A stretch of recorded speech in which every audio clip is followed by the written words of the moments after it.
Hello, everyone, and welcome to our webinar, Xpitax Tax Outsourcing, Process and Capabilities.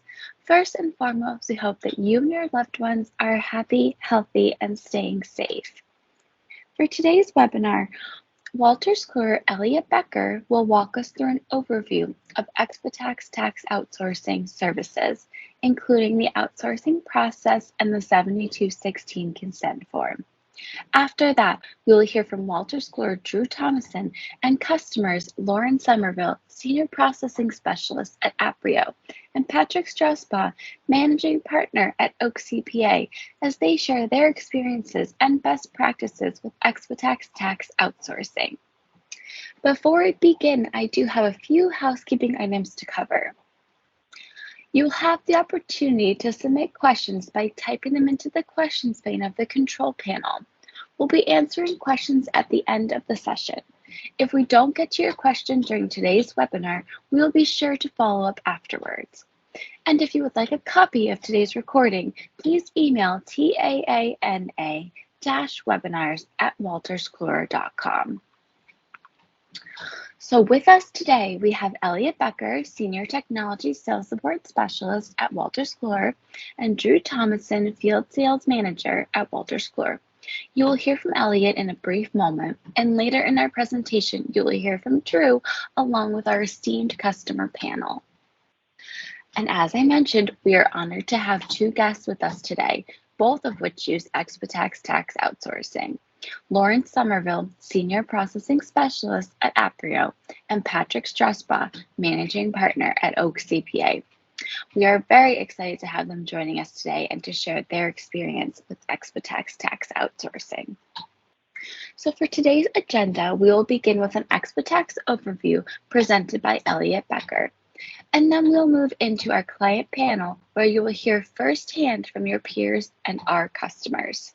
If you do have any questions during the presentation, please feel free to put them in the questions pane of the control panel. We will do our best to answer your question during the live Q&A, but if we do not get to your question, we will make sure we follow up with you after the webinar. So without any further ado, I'd like to welcome our first speaker, Elliot Becker. Welcome, everyone. Part of your evaluation process that all of you are on this call is looking at a vendor and can this vendor be a trusted resource? So I'm going to provide you a little bit of a brief history.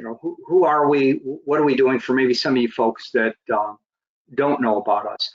About 3 years ago, we bought XEM, and we did this because they were the leading provider of tax outsourcing in the industry. They have over 20 years experience in doing this, doing hundreds of thousands of returns. And what they've done is we've put together people, processes, and technology to really yield a high quality return that is done and input and back to you within 48 hours of time. Okay? Part of this technology of what you're going to get is what is called access workflow. And what we do is we give you a slimmed down version of our fully robust tracking system that can do everything. You're going to get a specific tracking system related to outsourcing. So we're going to give you this tracking mechanism that's going to provide you visibility into all of the returns that you have outsourced, the ability to have communication with the team in India, and also a tracking system that you know where everything is at all times and full control over the whole process. Next slide, Drew. What kind of returns can we do? We can do any returns that are out there, individual, corporate, partnership, not-for-profit, and even more. Now, all of you are on this call because you're here for different reasons. I had a firm in Chicago. They wanted to outsource 300 of their 990s. I had another firm I just talked to 2 days ago. It was their international taxes that were an issue.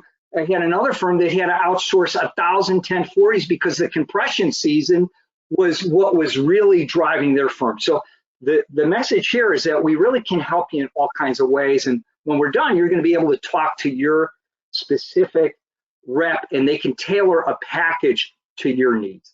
Next slide, Drew. Key points here. So key points to the tax offshore outsourcing.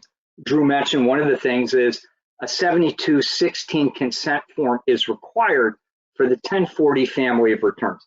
But again, as Drew said, don't worry about this.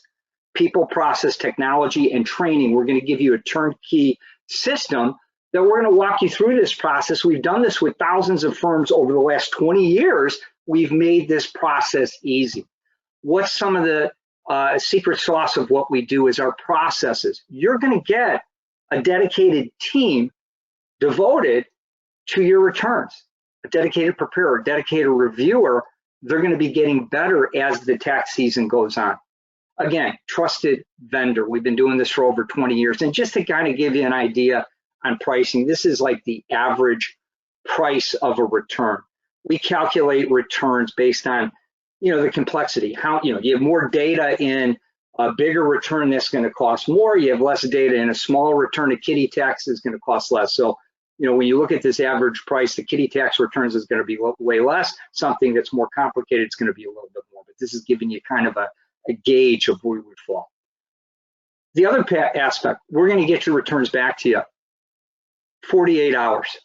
And we do entity returns. We do all different types of returns.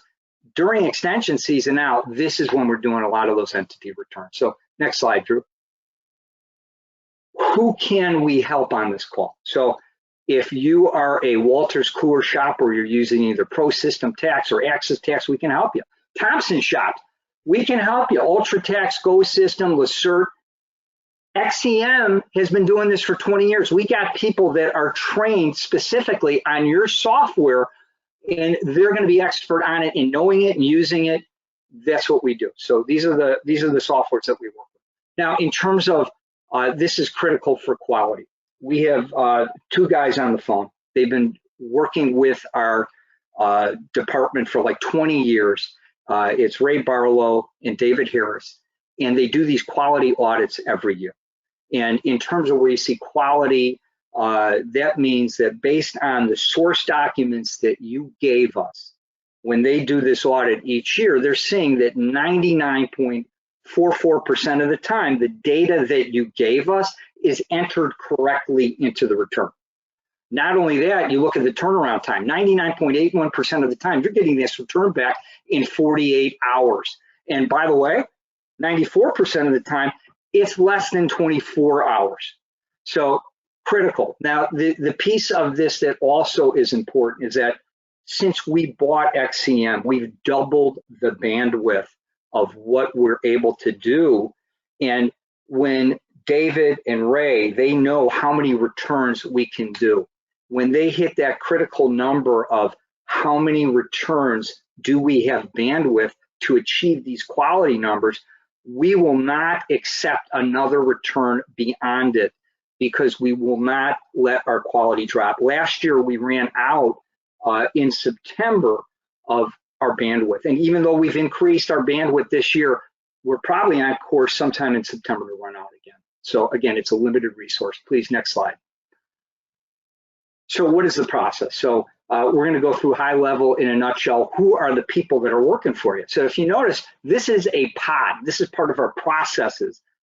If you look at preparer number 2, let's say this preparer's name is Bob. Bob is an extension of your firm. Bob is a person that has been hired by us full-time. They've gone through background checks. Bob is either a chartered accountant or he is in the chartered accounting program. That's the equivalent of being a CPA in India. Bob has a capacity of being able to do 150 returns, and Bob is going to know your software. So if you're a Lacert shop on the phone, Bob knows how to use Lacert, has been certified in it, been trained in it. He's going to be doing that in Lacert. If you're a Thompson shop, he's doing Thompson. If you're a CCH shop, he's doing CCH stuff. Bob reports to Mary Manager. Mary Manager has more experience. She's the supervisor. We've been doing this 20 years. Many times Mary has been in Bob's role and has been staying with us all of this time. She's going to be reviewing all of Bob's work. Let's say you had more returns. You had another 150 returns that you need to do, 300 total. Well, you would be getting Bob, and you would be getting Bob's colleague, Sally. That's part of that pod that is reporting to Mary, that is doing that standardization in review, standardization in work papers, getting that consistent process to hit those quality results that you see. But not only that, they are reporting to what we call a senior manager. Again, we've been doing this 20 years. Think of that person that says senior manager, think of them as partner. Maybe they're not reviewing every return, but you know what? The more complex returns, the technical analysis, the things that are really out there, they're supporting multiple teams. I had a firm tell me that their private equity clients that are so difficult, they were amazed at how well we did those returns. So again, we can handle any kind of return that's out there. Please, next slide, Drew. This is going to this skill. We're deleveraging the risk of you trying to hire somebody. We put them through stringent processes of training, certification throughout the whole year. They're working for us year-round, going through extensive background checks. They're working in our secured facility that has SOC 2 audits around it. Next slide, please. Here's the process in a nutshell. You're getting the source documents from your client. You're communicating with them. You're taking those source documents and you're converting them into a PDF, which then you're uploading those source documents to us.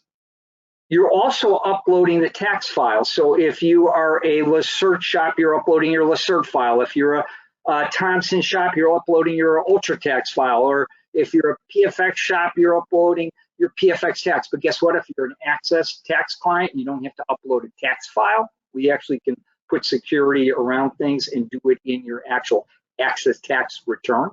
You then will give us a copy of the prior year return, and then within 48 hours, you're going to get this completed return sent back to you. So what does that mechanism look like? Go to the next slide, Drew. This is the specific mechanism of how are you going to send the data. This is called Access Workflow. This is a slimmed down version of our fully functioned product. This particular version of Access Workflow is tailored only to your outsourcing process. This comes with our package. Notice this is a route sheet, and you see it says highlighted in the route sheet documents. And if you look in the bottom left-hand corner, this is where you would upload, where it says from firm, the prior year tax return. This is where you would upload the source docs. This is where you would upload that tax file. And notice on the right side where it says to firm, 48 hours later, this is where our team in India is going to send you back that data file, send you back consistent work papers that you'll be able to download and then do your review of your returns in your tax software. Next slide. How do you tell the team get started? So you will have full visibility into everything that you're doing. So you see where this says John Smith, this would be a client that you determine, yeah, you know what, these are the clients we want to outsource. Team in India, we just loaded the source docs and we just loaded the file. We want you to get started. Now, bear in mind, you don't have to have all the source documents. It might be the clients gave you during compression season on 1040, whatever they had, they can get started working whenever you tell them to. You are in full control over this process. Next slide, please. You also have full visibility. So I want you to notice where it says admin task. This is in that top left. Think of that. That means these are all in your firm. These clients are the ones you are thinking of outsourcing. Notice where it has the blue hyperlinks where it says client entity. Look at where it says Jamie Bellinger Landscaping. If you clicked on that blue link, it would open up a route sheet, just like that route sheet that you saw, and that's where you would have uploaded all of the source documents. And then if you look across, you have the type and the number, and you have statuses. So it says to be outsourced. So this is where you would then flip it and change it to people in India, I want you to get started on the return. Now you look below and it says outsourced 8 of 8. Let's say it was 5 o'clock at night. You flipped on the to be outsourced, you flipped it to outsourced, and it went to the team in India. You saw 94% of the time, if you woke up the next morning, this thing would be ready for you and waiting to go. But let's say you had insomnia and you wanted to see, well, what are these guys in India doing? So if you look at these statuses in India, if you wanted to see, you have full visibility on what's going on. So the first status, it says outsource waiting bookmarking. We use robotic process automation. We use AI. We use all the latest technology to create a bookmark PDF to do auto flowing and validation. That's what your preparer is doing, of getting the data into the return. Let's say now it's 12 midnight and you see it's in prep. That means Bob, your guy, is doing the return. He's prepping it right now, doing all the numbers. You know what? It's later on. You ate a pizza late at night. It's now 3 o'clock in the morning. You see final review. That's your reviewer, Mary Manager, doing the review. Hey, it's now 9 o'clock in the morning. You come in, and if you look at the top of the list at the first client where it says Debbie Hamrick, and you see the status, it says outsourcing awaiting acceptance. That means the team in India is done. You now can go into that same route sheet of Debbie Hamrick. You can then download the text file, you can then download the work papers, and you can start your review. But notice there's something else. If you look over on the right side in the top, it says PTS, that means points. Those are also hyperlinks. So that's the communication. Are there questions? Are there missing items? What's going on? How do I communicate with this team in India? You see start date, you see due date, you see the last change. Total visibility into everything that's going on. Next slide, Drew. This is where your communication happens. Everything is in a centralized place. Think of Bob as the extension of your firm. If you had a senior at your firm and you had to give them some instructions or knowledge points, you're able to do it in here.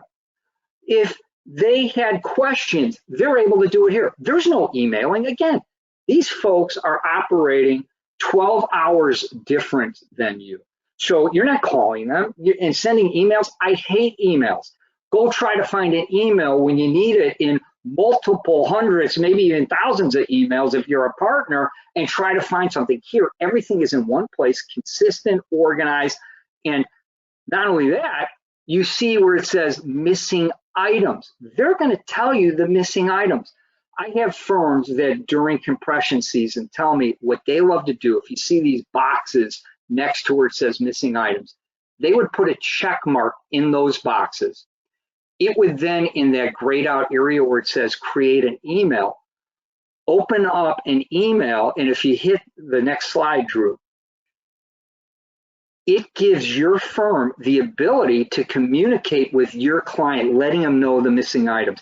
Think about compression season. I had firms tell me it hits February 20th. They can't even think about their individual returns. They're focusing on their business returns. What they love about this is that the client gives you the documents within 48 hours.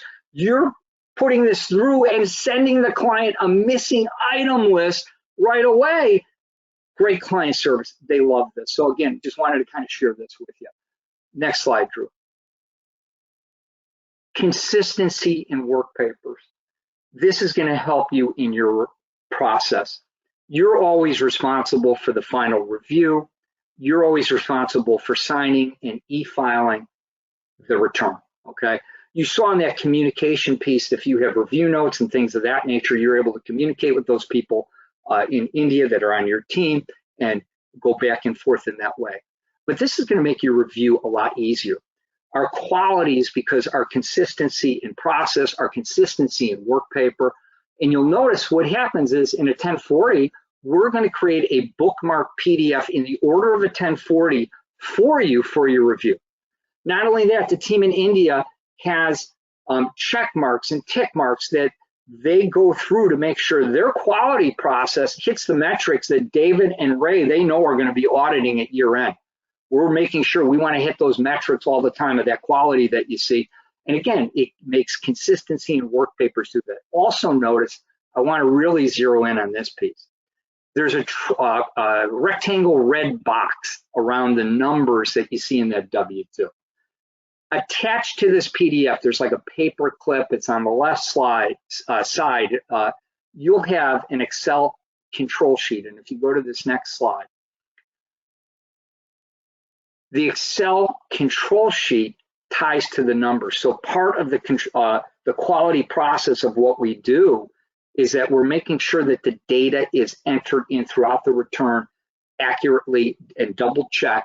It's from this control sheet. And if you notice at the bottom of this control sheet, there's all kinds of gray tabs that when you get into each one of these areas of the returns, that's where you're getting into even more detail of what were the numbers that made those things up. That consistency in those work papers are going to speed your review. Next slide, Drew. So we're going to talk about 7216s. Basically, because these returns are getting done offshore, you're going to need a 7216 disclosure. So next slide, Drew. What is the AICP interpretation of this? So again, we've been helping firms with this for 20 years. Treasury Reg Section 301.7216. You have to do a 7216 consent form 100% for the 1040, 1040 NR, 1040 A, 1040 Easy. That's a 1040 family of returns. Now, in the business returns, it's a gray area. I'd say most all of our firms are not doing the 7216 consent form, but they are doing a disclosure as part of what they do with their client. So next slide, Drew. We're going to walk you through this. We've been doing this for 20 years. We have all kinds of client toolkits with this. We have best in process procedure on this. In fact, if you do a 7216, many of you might not know this, some of you might, that you can put a date out there 10 years into the future. If a client signs it this year, they won't have to re-sign this again for 10 years. We have the language, we have the process. This is part of our turnkey system. We have the training on walking you through this. Next slide, Drew.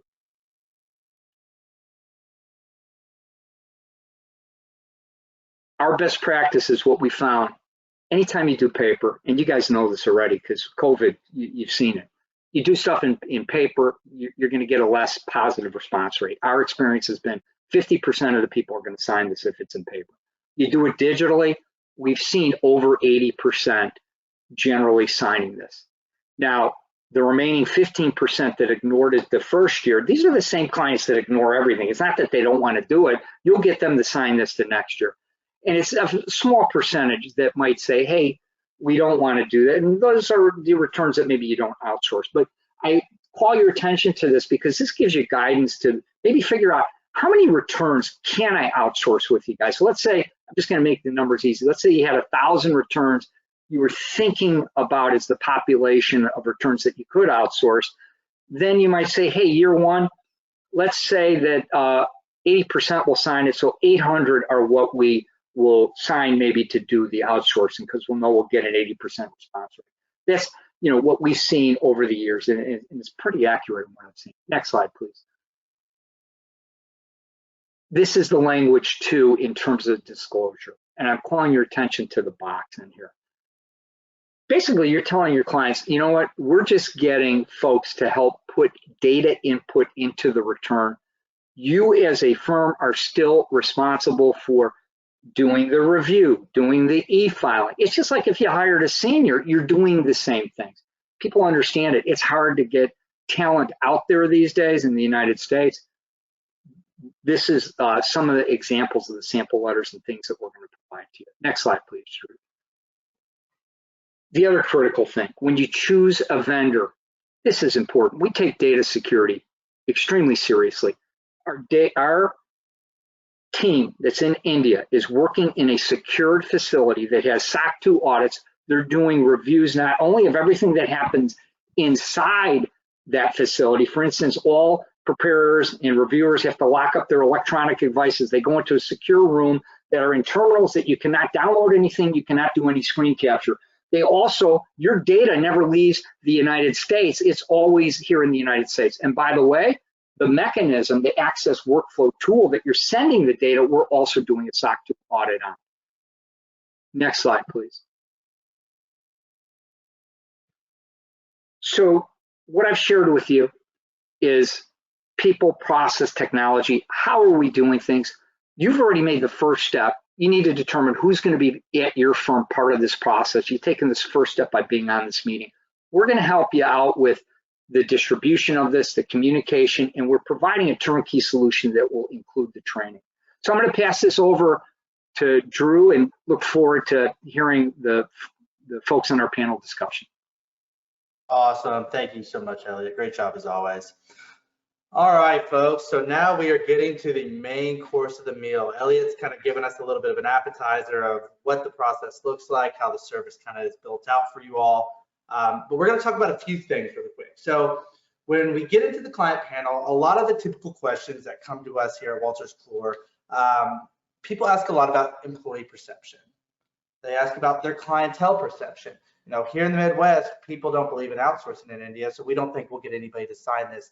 How do we get our clients to sign the 7216? Security is always a big concern when it comes to any type of technology out there, as well as quality, right? You know, at the end of the day, I'm putting my name on the line and outsourcing tax returns. I want to make sure that I'm getting quality back. And this also goes hand in hand with loss of control, right? Anytime you push something out of the door, there is always a feeling that if I don't have the control over it, I will not have the quality or the security back, thus affecting my clientele.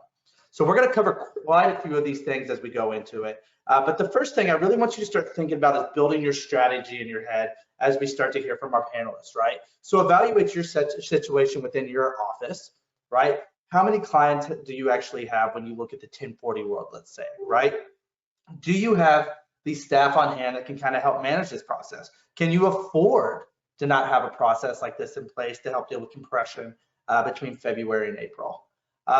Think about the type of work that you would actually want to send towards us and the types of returns that you're going to send.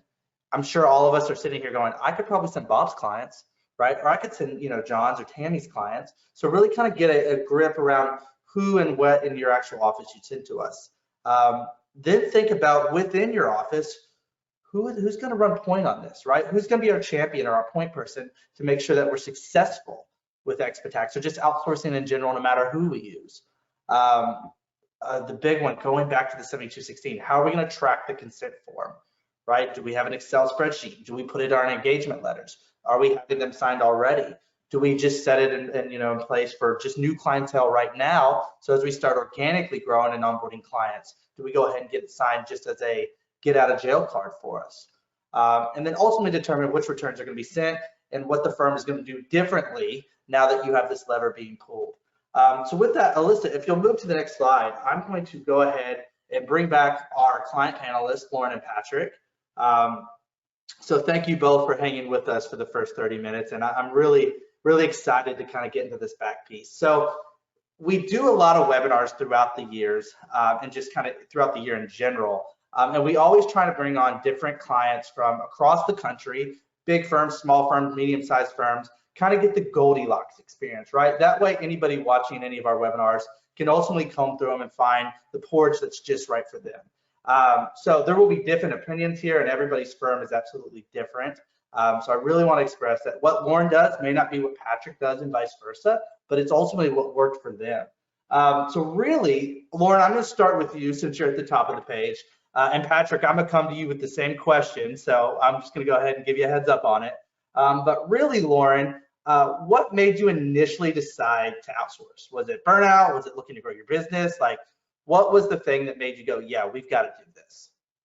A lot of, thanks, Drew. A lot of the reason for the firm deciding to go outsource was the growth of the firm in general, and being able to have our internal staff put their hands on other items more and get more experience beyond just the first few steps of the tax return, not the data entry and all of that type of thing. And then I will say too, of my last like 10 years or so being in the accounting industry, I've been at a few different firms, and I've been at Aprio as it's gone through multiple levels of growth and been using these products. You know, it works no matter the size of your firm, is what I have come to find out. And you just have to kind of tailor it to your own firm, like you were saying. Yeah, absolutely. So Aprio specifically, were you all in kind of a merger acquisition kind of phase, or was it just organic growth that you all experienced? Like, talk to me more about that a little bit. So a lot of it's M&A. There's been multiples over the years, like each year. I think along with organic growth, the various locations that we have, the various offices that we have added over the years, just seeing the kind of work that we can outsource to then get more service opportunities for the clients too, not just, you know, having them do the outsource, but getting them to perhaps any of their other internal needs could be met through other services that the firm offers as well. Yeah, absolutely. Thank you for that, Lauren. Patrick, same question for you, my friend. So what made you initially decide to outsource? And kind of just tell us about your journey over the last, I guess, probably 24 months, 18 months. Sure. So I was part of another firm for historically 15, 20 years prior to opening my current firm a year ago. And one of our parts for, one of our reasons for leaving was, lack of staffing and lack of capability to onboard staff. I personally had the capability to grow organically about 30% per year. And so to absorb that type of growth and have a very difficult time to bring on staffing led to thinking outside of the box. And so we investigated, we looked at a whole bunch of answers and resources that were out there, and Xpitax showed up for us. We looked into it. We tested it at the end of the 2021 tax season. We took a sample for our extended tax returns, liked what we saw, turned it into a process. And I'll tell you, it's been a game changer for my firm ever since. Just as Lauren said, we were able to take that intern level or that entry level individual and elevate them and give them better experience, and elevate everybody inside of the firm and give them better experience than scanning documentation and punching numbers into a system. Yeah, that's awesome. I know working with you over the last 12 to 18 months and kind of seeing the journey has been fantastic. And being a new firm, first year, kind of getting the ground set and going into Xpitax and really grabbing it by the horns was fantastic. And yeah, you absolutely ran away with it. So that's awesome. What kind of impact do you think it's had, Patrick, just service-wise on your overall firm? Do you think it's helped with like work-life balance, profit margins? Kind of tell me about like the benefits that have really come out of it. I would say the number one, the biggest is turnaround time. So we're able to obtain client information and client records and upload it to the Xpitax team. I remember countless times uploading information on Thursday night, Friday morning, and 24 to 48 hours, we have a tax return back with questions. And even on my team, even with the staff that we have, we would not have a return turned around that quickly. And so there would be an open item. Hey, we noticed that you had a tax credit the prior year and you don't have tax credit in there for this year. And that would lead us to be able to chase that information down and get that information readily available. Plus, we're responding to the client in a very quick manner. So versus our normal turnaround time was about a week to 10 days. And not being able to give the client a list of questions for a week to 10 days is a much different story than being able to give a client a list of questions 48 hours later. Yeah, I can only imagine how much that helps during the compression of March and April, right? Just really trying to kind of speed things up and move them along. So Lauren, same kind of question. How do you think that Xpitax has really impacted the firm overall, right? Do you think it's created kind of a more work-life balance for you guys? Do you think, to Patrick's point, it's helping you get these questions turned around, so it's giving you a better, I guess, client relationship at the end of the day? Yeah, I think, as Patrick said, with the turnaround time, there's more often than not times where I've sent something off the day before and the next day it's already back. And so that really does help with the client relationship of just having those questions back for them is that fast. Now, part of our process is kind of trying to get some of those questions out at as close to the beginning as possible. So we will sometimes do like missing information emails, like when we check in the return. But having kind of two sets of eyes on it and having that come back still closer, to the time that we got it in from the client has helped tremendously with like client response time and just being able to get the return done that much more quickly. As far as work-life balance goes, I think it's definitely an improvement on that. In the accounting industry, I don't know how much you really get that a whole lot, but especially with the spring, January through April. But I think with the amount of volume that has increasingly come through over the years, the use of Xpitax with the outsourcing definitely helps it be a lot more manageable than it would be otherwise. Yeah, awesome. Do you feel like it's kind of helped with accelerating development of your staff, right? Just helping them become better tax preparers since they're not spending most of their time just crunching numbers on a keyboard, so to speak? Yeah, and we actually kind of employ them a little bit at the beginning. The way that Aprio works with it is like they are the ones not necessarily scanning things in, but we have a process called file consolidation before everything is sent off to Xpitax. It's just, okay, what of this information is actually needed? And that little introduction of them actually doing that step helps them become more familiar. The more of those they see, just the forms, getting used to the forms, and then after it comes back, still at that point, also being able to see what it looked like after Xpitax did the preparation. We've seen just over the years, a lot of our staff just get that much more experience and be able to develop that much more quickly because of that aspect. Awesome. Awesome. Patrick, do you feel like when you're reviewing these returns that are being sent back, do you feel like it's I don't want to say quicker review, easier review, but do you feel like you're reviewing just like you would if a staff inside your office prepared it? Better, worse? What's kind of your thoughts there? I won't lie. If it's bad, it's bad. It's really bad. And that's less than 1% of the returns that we get back from Xpitax. But if I'm sending it to my own staff, if it's bad also. And you know it right when you open the return, and that error rate was much higher. So the returns come back from Xpitax cleaner, more consistent, and the consistency actually leads to easier review. I expect the same type of preparation out of every single return. Great, that's fantastic. Yeah, at the end of the day, humans typing numbers, there's always a way to kind of fat thumb the keys and things like that, but the consistency is what we strive for. Lauren, would you find the same for you all, that the consistency was there with the returns that you're receiving back?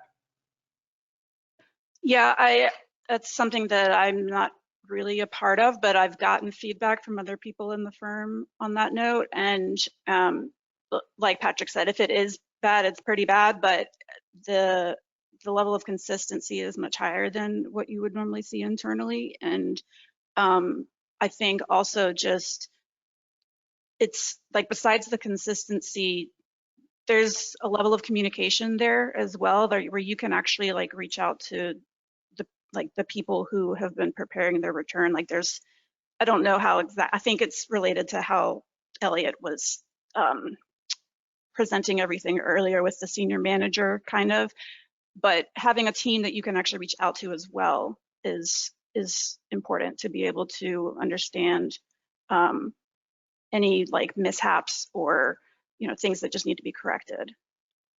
Absolutely. Having a point person abroad is absolutely critical to the outsourcing process.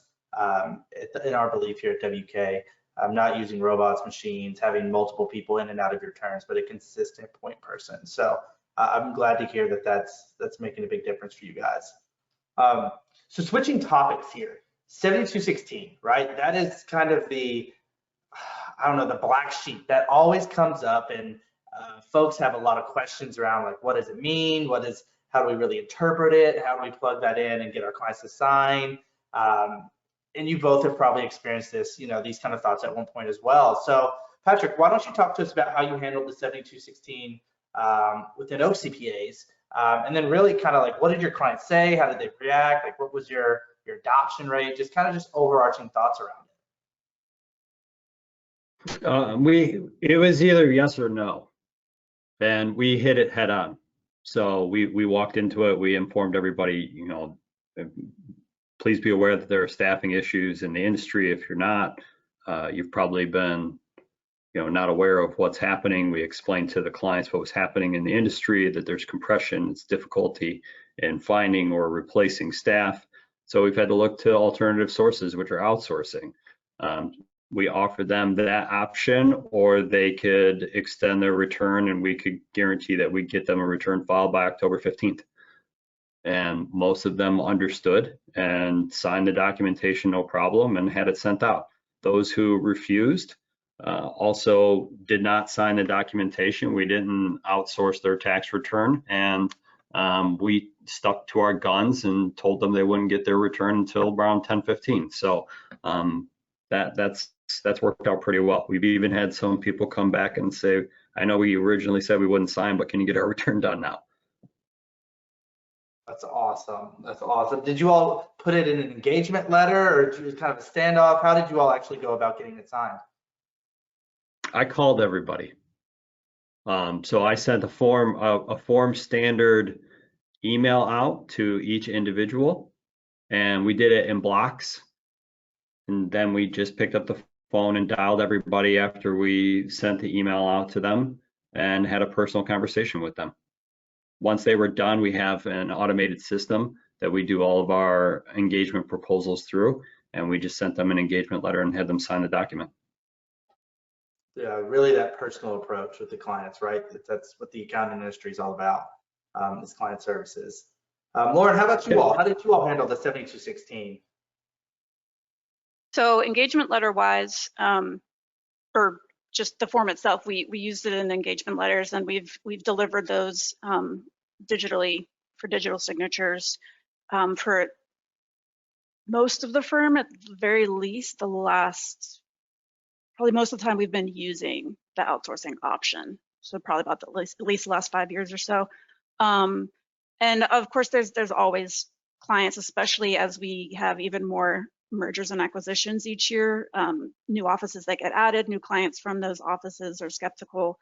Maybe even internally, people in the new offices are skeptical. And so we kind of have more internal, some internal meetings and kind of making people understand like why this is the best option, and helping them kind of just come to the the right mindset of like why we're using it, and how it works with our processes and all of that. And then for the actual client side of things, with them signing the consent on the engagement letter, just especially for those people who are in new offices for M&A, but even ones that are just new clients, having them talk to someone that they trust, whether it's their partner or senior manager that they've worked with for years, and just getting the assurance from them regarding the quality. I think most people's concern is the security, so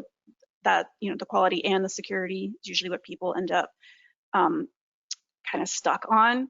And so as we just have those conversations, like you were saying, like keep it personal, having someone actually reach out when they have those concerns, when there's big changes happening. And I don't know the percentages off the top of my head for as far as how many outsourcing clients we use, but I would say that we have a pretty large return success rate with getting the consent, because I know that we send a whole lot of our returns off to Xpitax. Lauren, you're a mind reader. I was going to say, what was your adoption rate and how did your clients react to the security? So spot on. Patrick, how about you? Did your clients that you had the conversations with when you had them raise concerns around security? And if so, how was your approach in having that conversation? We have security questions all the time. And so we make sure that we have the SOX audit the responses from the IT providers and explain to our clients that it's no different than you hosting your own email or having a conversation. I mean, we take security very seriously. we have cybersecurity insurance, and an insurance company is not going to provide us with cybersecurity liability insurance should we not meet the metrics and the qualifications that are necessary in order to protect client data. Yeah, very good. Yes, and we do the SOC audit every year, folks. So if that is something that you all would like to request, please reach out to your sales reps and we can have that taken care of for you as well. So we have all of that on file for you all. So Lauren, as far as kind of just best practices, that's probably where we're going to head next. So really just kind of talk about like knowing what you know now that you've done this for, you know, I can count it on two hands, right? How many years you guys have done it. What kind of expectations or best practices would you give somebody that's sitting on the call today? Like what would you kind of say, hey, this is what I would suggest moving forward if you're going to implement this, because we figured this out in year 2 and it really helped. So I think a big thing is that we've had, like, as far as a hurdle to get over, is just the file, like I was talking about earlier, the file consolidation, having the actual information be sent off. And this, of course, will vary firm to firm, but since there is a tier level of pricing, dependent on like how many pages there are, we've had a lot of focus on just trying to get that not only down as much as we can, but just also what is actually needed for the return, and keeping in mind those tier levels. But also beyond that, it's kind of like some of the times what you sent, if you don't have something sent off that's actually organized well up front, that makes it harder for even the people that you're sending the information to at Xpitax to prepare it properly. So we've always gotten everything like in organizer order, you know, W-2s, 1099 INTs, divs, and then just, you know, boom, boom, boom, go through the organizer, put everything that applies to each category. And then if, for instance, there's a client who actually maybe sent back their organizer and filled something out, if there's something relevant on that page, we will include that as well with the source documents. And I think that that's been just a big part of the process for us, just because it's kind of like, another partner said it this way, where it's like you put garbage in, you get garbage out. That's kind of the approach that we've taken with PDS, because having what you send off be as in order and as precise as possible really helps also the quality that you get back. So I think that's been a really big thing for us, besides the engagement letters itself. But that's, of course, just like I was talking about, depending on the clients and them being able to talk to someone that they trust and get that assurance from as well.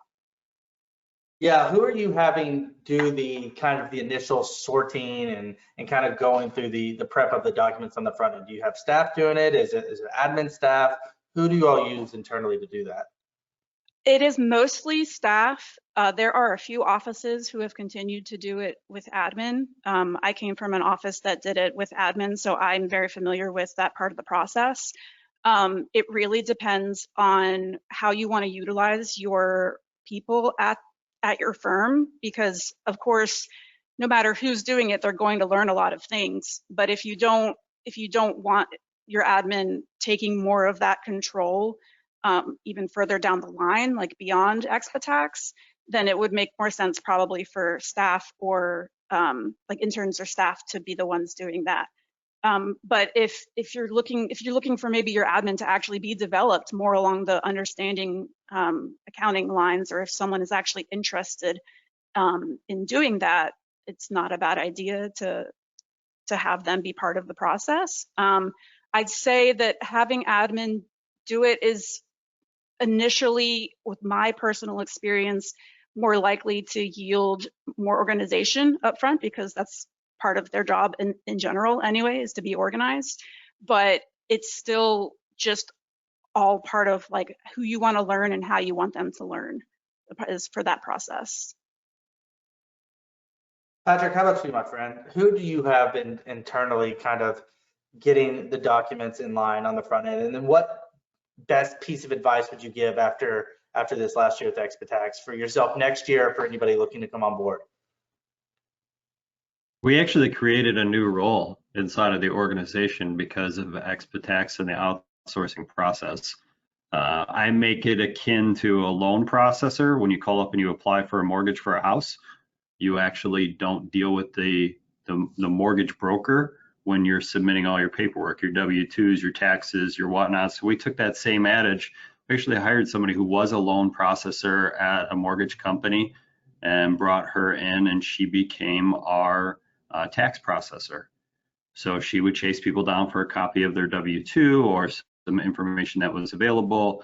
She would organize the documentation for us. Took a little bit of training, but we turned that administrative role into a very useful source and allowed our CPAs and tax preparers to focus on actual tax returns instead of organizing documents.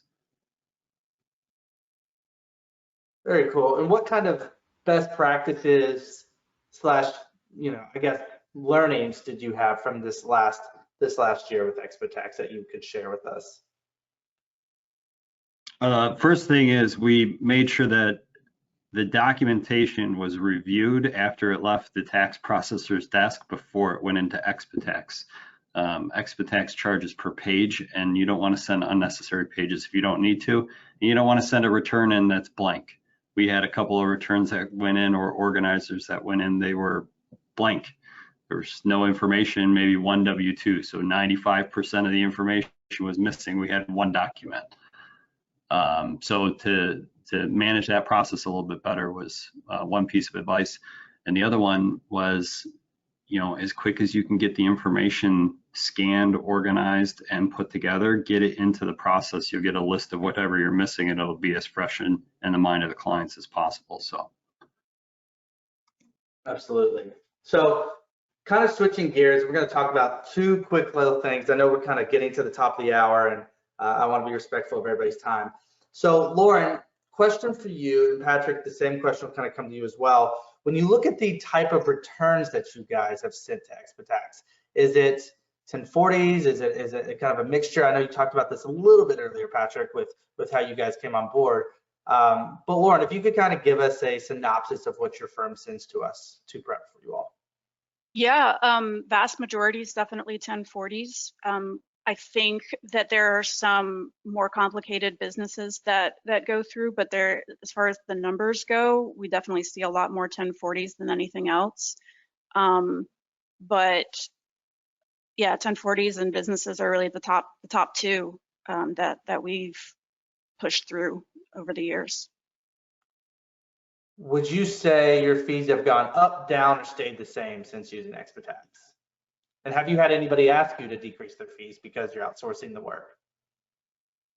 I would have to, I'm trying to rely on what I've heard in the past because I haven't had that kind of client communication, but I do know that just industry standard wise that we continue to increase fees, but that it still allows for more people internally to, learn other items or to be able to provide other services to the clients.